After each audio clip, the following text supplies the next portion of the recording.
Hey, Emily. Hey, Hi.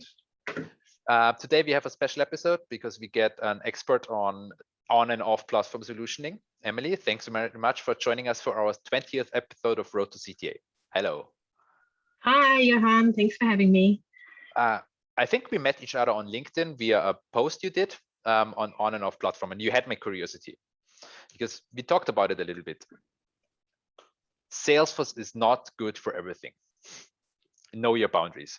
Maybe you can share a little bit of your experience on boundaries where you found that Salesforce is not the right fit, or why you need to know the boundaries of Salesforce in your day-to-day work as an architect.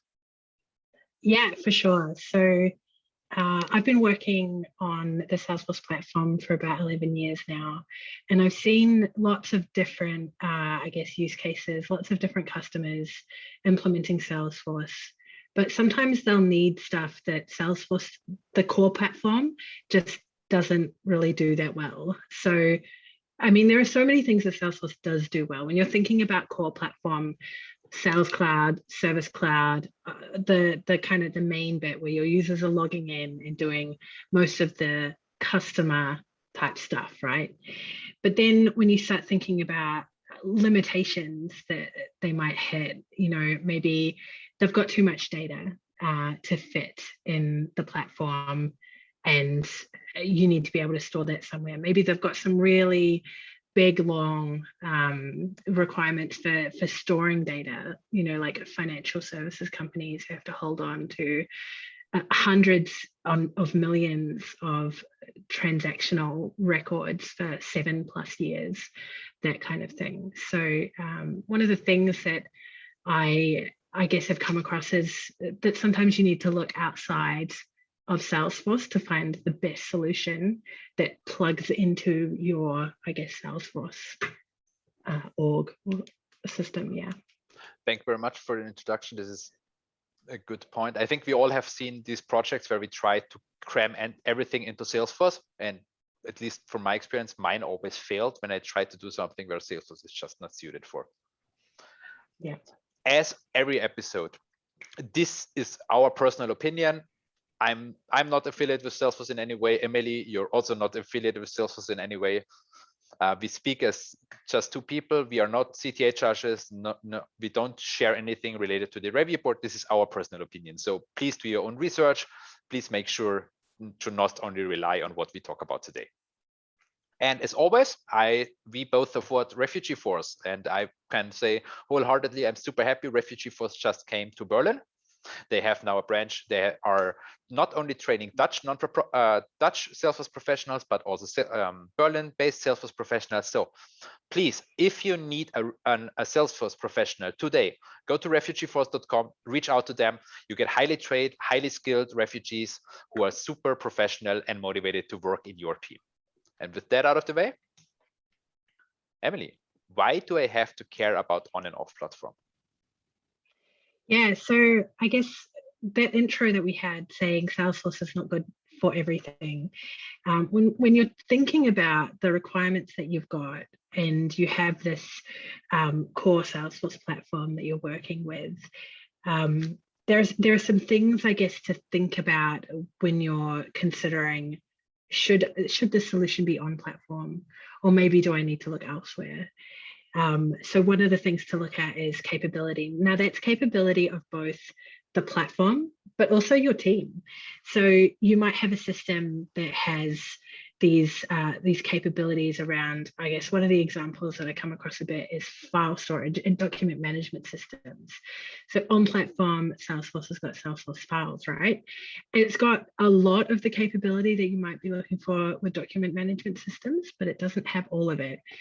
And at the same time, when you're thinking about team capability, you have people who are hopefully well-trained admins or devs on the Salesforce platform, right? So they understand Lightning pages, page layouts, they understand the security models. Hopefully they understand things like Flow, Apex, all of those sorts of things that you can use to extend your platform.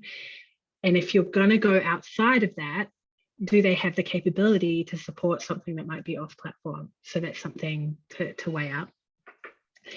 Integration, sorry, did you want to? Yeah, I jump want to in add there, there Johan? something a little bit is also look at it. I think Emily, you pointed that to me, and I think Vinay is very strict on it. Look at it from an enterprise architecture point of view. So if your company already has a working website with a working website team, why move it over to Salesforce? Work with what you find in your company. So capabilities goes into both ways. Like you say in your team, if you already have a really powerful, great Power BI team, which knows everything in and out in Power BI, we just talked about it, why introduce Tableau CRM instead of Power BI? Do you win anything? So capability is a very broad spectrum, and it's on a company to company basis, and it's not just what the tool can do. For sure, yeah. And then so the next point is about integration. So when you are operating on platform, integration isn't really a concern, right? You don't have to worry about setting up the integration. What is your pattern? What method are you actually going to use? And then all of the potential fail points that introduces. So it's kind of a reason to stay on platform when you can. Security ties in with that as well. You have some known security mechanisms when you're staying on platform. Off platform, you need to consider what kind of security offering is that off platform solution going to have? Is it going to tie in well with the, I guess, security strategy that you've got in place? Is it something that hooks in seamlessly? Or maybe it doesn't actually offer the same level of security that you need. Maybe it doesn't comply in that way. So that's definitely something to consider. Project governance as well. So I think this ties into a bit of the capability of your team. It also, I think, ties into your strategy. Like what, if you're implementing a Salesforce org, or maybe it's you're adding something onto an existing Salesforce org, either way, you have this kind of point in time initiative to get a set of requirements, a set of features and functionality in and working, right? So when you're looking at the governance of that project, what is your alignment with the strategy of the business? How are you going to deliver on what the business benefits need to be for that project? Do you have design standards, and what do they say? You know, often the design standards will be there's kind of some best practices that they'll use, like first go on platform, then look off. And when you're looking at off platform, you know, you have to look at specific, I guess, parameters, like is it off platform but still in the Salesforce stable, I guess. And you have a really good term for this, Johan, that near platform, I think you called it. Yeah. Near platform, so yeah.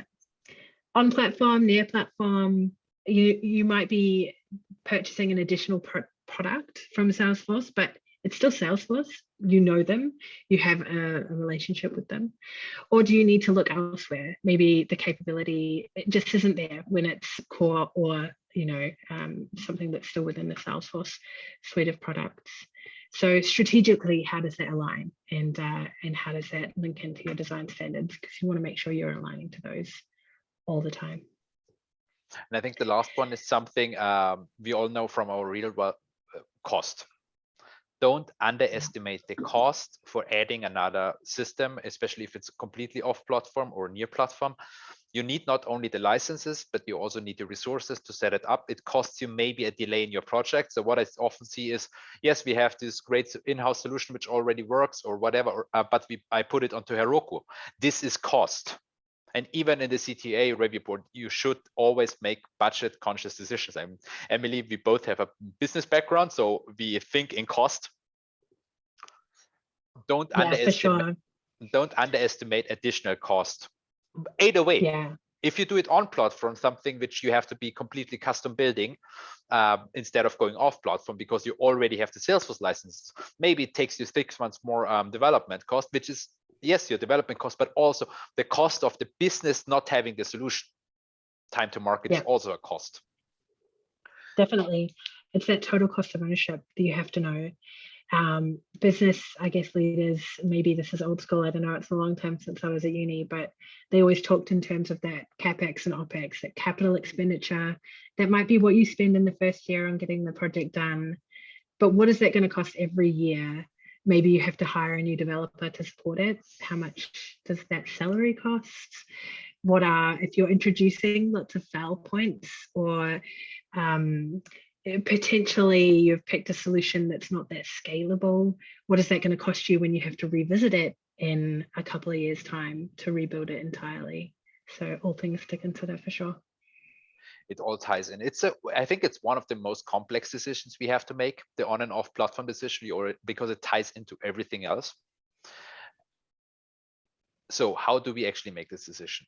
We talked about it before a little bit. The two of us, this is our opinion, we calculate volumes for about 5 years, roughly, but business processes never further out than about 2 years, because everything a business planned to do 2 years ago is completely out of the window today. Yeah, especially now. Yes, especially now. I mean, come on, let's just think back. Zoom wasn't a thing 2 years ago. Nobody would have told you ever that we need a Zoom integration. So when we do this capability mapping, or don't overdo it, don't plan for 5 to 10 years down the line. It's not going to work anyway. And I think that the cost of switching solution become lower and lower. Is this something you also see, Emily, in your work? Yeah, I think so. I think people are trying to make it as easy as possible for you to shift between, because that's, it's going to be in the benefit of their product. At the same time, people are super keen on this idea of micro services architecture as well, whether they really need it or not. So, I mean, if you're just picking up one part of the solution and plugging in something else, that is one benefit of that approach. So the next one is about so how do I decide? The first one is the simple one. Do I actually match my requirements today and for the near future? This is a given. You have to fulfill the business requirements. You can't not do that. This is our choice. But the next one is something you brought up. Salesforce is default. Why is that? Yeah, so I think you want to be considering everything that we talked about in the why. It's usually going to be the right option to stay on platform wherever you can. So generally, a lot of the features that are in that core platform are going to be within your licensing that you're already paying. And all those things we talked about, like security, like not introducing unnecessary integration points, that kind of thing. So I think opt on platform first, but if you're finding that the limitations or the considerations of what you're trying to do just don't work, then that's when you start to look down the list on near platform, off platform. So we talked a little bit about this advantage of near platform. Near platform has oftentimes really good connectors. You're within the same company with Salesforce. We trust Salesforce. That trust Salesforce usually has pretty good products. But I would still say that something like Marketo, not that I have, or HubSpot is almost as near platform as Marketing Cloud, because they also have good connectors. Near platform is not only for me something like Marketing Cloud, it has the same, but it is something which is so tightly integrated into Salesforce that it often feels like on the same platform. Is this something you also see like that? Really? Yeah, I think some companies really strategically align themselves with Salesforce. And I think Marketo was one of the ones to do that quite early on, before Salesforce actually acquired ExactTarget and turned it into Marketing Cloud. So yes, where those companies have figured out that it's in their best interest to tightly align, they have spent a lot of time and effort in making sure those integrations are tight and seamless, and that means a lot of the hard work is done for you, so they're good ones to opt for. And we often forget that Conga Composer is actually not on a platform, it's a near platform solution. Yeah, it looks like it's on platform because you're still in Salesforce when you're setting it all up, but yeah, it is off platform. Yeah, and the last one is something it's close to my heart, and I think it should be close to every architect's heart, especially if you grow through the ranks from being an admin or developer from a small, medium-sized company. You're very used to hacking the system. Let's be honest, we all did our URL hacks, we all built something on Salesforce which was not supposed to be on Salesforce, and we got away with it. But Emily, once you go into the enterprise space, what happens? Yeah, it quickly falls apart. You find that I think you can't hide when you're operating with the volumes of data, of users, of processing that you operate with at the enterprise level. It might be something that you have gotten away with in a smaller implementation with maybe a dozen users, that's fine. Maybe where data volumes only get up into the 100,000s, great. But when you've got, you know, tens of millions of records coming through the system in a given year, it's your house of cards is going to fall around your ears. Yeah, and to plug in there, maybe again, the business background is just because it's technically possible, it might be not be allowed contractually. There is a few things which are technically possible. For example, you could build a case _ C object to get away and with a platform license, but you're not allowed to do that. So especially on the enterprise level, this immediately falls apart when you get your first audit, and then you have to rebuild it, all of it. Don't. Yes. Yes, you know, and we all have seen that, and we all felt really smart by hacking the system. It falls. It's a lot of risk. Yeah, and it might not be you that bears that risk at the end of the day, but your reputation will. So yeah.